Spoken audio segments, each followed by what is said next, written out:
నీతి తప్పిన పాలవాడు. అనగనగా ఒక గ్రామంలో ఒక పాలవాడు నివసిస్తూ ఉండేవాడు. ఆ పాలవాడు చాలా అత్యాసపరుడు. అతను ప్రతిరోజు నది గుండా ప్రయాణించి నగరానికి వెళ్ళి తన ఖాతాదారులకు పాలు పోసేవాడు. ఆ పాలవాడు నదిలో నీటిని పాలల్లో కలిపి వాటిని అమ్మి మంచి లాభాలు పొందేవాడు. రోజులు గడిచే కొద్దీ ప్రజలను మోసం చేస్తూ అతను బాగా డబ్బు సంపాదించాడు. తన కుమారుడి పెళ్లి చేసేందుకు ఒకరోజు తన బకాయిలను సేకరించి పెట్టుకున్నాడు. ఆ డబ్బుతో కొత్త బట్టలు, బంగారు నగలు కొనుగోలు చేశాడు. ఇంటికి తిరిగి వెళ్తున్న సమయంలో నదిని దాటుతుండగా అతని పడవ రాయిని గుద్దుకుంటుంది. దాంతో పడవ తిరగబడిపోతుంది. అతను కొన్న నగలు, బట్టలు అన్నీ కూడా ఆ నదిలో మునిగిపోతాయి. ఇదంతా చూసి అతను ఎంతో బాధతో ఏడుస్తాడు.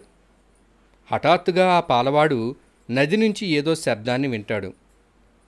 ఏడవకు, నువ్వు ఏదైతే పోగొట్టుకున్నావో అది నీవు మోసం చేసి సంపాదించింది, అందుకే అది పోయింది అని వినపడుతుంది.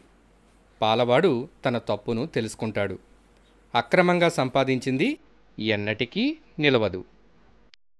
Dishonest milkman. Once upon a time, in a small village, there lived a milkman. He was very greedy.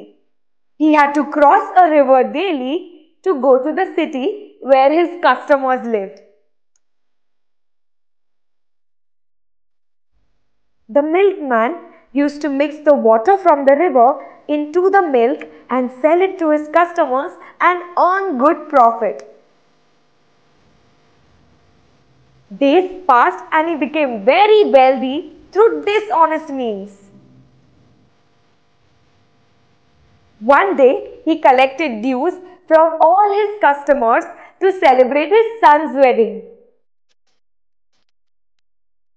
After collecting all the money, he purchased new clothes and a lot of gold ornaments. On his way back home, while crossing the river, his boat hit a rock and turned upside down. All his new clothes and ornaments sunk inside the river. He saw this and was very upset. He started crying. Suddenly, the milkman heard a voice coming from the river. It said, "Do not weep. Whatever you have lost is what you had earned by cheating your customers." The milkman realized his mistake. The moral of the story is, honesty is the best policy. Friends, ఈ story మీకు నచ్చిందా? అయితే like చేయండి, ఇంకా మా ఛానల్ను subscribe చేసుకోండి.